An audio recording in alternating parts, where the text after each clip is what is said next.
బాహుబలి తర్వాత ప్రభాస్ కల్కి మూవీ కూడా తీశారు. కల్కి మీకు ఎట్లా అనిపించిందండి? నేను చూడలేదన్న. కల్కి చూడలేదా? ఎందుకు అంత పెద్దగా లేదన్నారు. ఓకే. చూసిన వాళ్ళు అన్నారు. లేటెస్ట్గా వచ్చిన పుష్ప చూసారా? పుష్ప చూసా. బాగుందా? ఫస్ట్ హాఫ్ చూశాను. ఫస్ట్ హాఫ్ చూశాను. ఫస్ట్ పార్ట్ 2 చూడలేదు ఇంకా. చూసా. ఓకే. పార్ట్ 1 చూసారా? పార్ట్ 1 చూశాను. ఓకే. పార్ట్ 2 చూశాను. ఇప్పుడు మీరు లేనిపోయిన గొడవలు పెట్టబాకండి మాకు.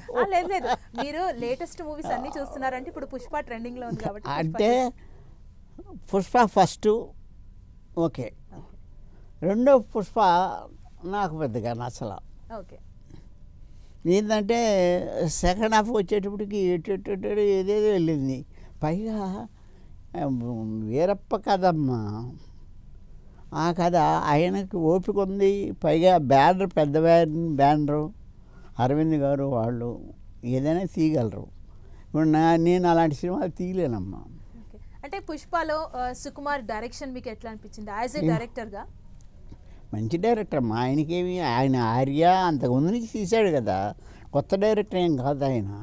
Is talented person. లేకపోతే ఆ సినిమాని ఎంతమంది, ఆ జనం, ఆ కాస్టింగ్, ఓ అమ్మ. భారీ బడ్జెట్ మూవీ పుష్ప కూడా. భారీ బడ్జెట్.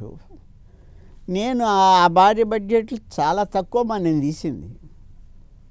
నేను ఫ్యామిలీ డ్రామాలు, ఫ్యామిలీ సెంటిమెంటు, ఫ్యామిలీ డ్రామాలే తీసాం కానీ 100 మంది జనాలు పెట్టి నేను ఇంతవరకు సినిమా తీయలే. అల్లు అర్జున్ పర్ఫార్మెన్స్ మీకు పుష్ప 1 చూసారు, పార్ట్ 2 కూడా చూసాను అంటున్నారు, ఎలా అనిపించింది?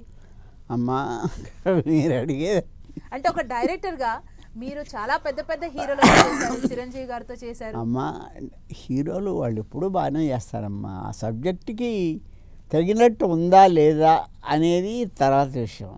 ఇప్పుడు నాకు నచ్చకపోవచ్చు, మీకు నచ్చచ్చు. బట్ అతను డిఫరెంట్గా చేశాడు, దానిలో లోపం లేదు. సబ్జెక్టులోనే అలా ఉంది.